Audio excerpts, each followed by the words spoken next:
Hi, my name is Joan and I traveled in from Nebraska. If you can do something with this, I'll be happy. I don't think I have any fears. Extension. Oh, okay. I put them in, I'll pop them, you only take it out. I mean, there you go. So your hair is like Yep. just above your shoulders? Yep. Yep. Okay. And I've been cutting it and doing my own hair because nobody there knows how to do my hair. It's either white or pink, and it's horrible. And then they cut it, and I'm like, what is this? Look at you! Look at me! What do you think?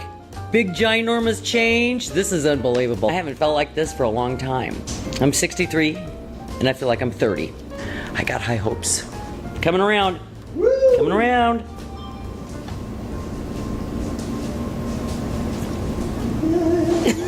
I can't believe this is even me. It's gonna be a new start from here on out. A new start.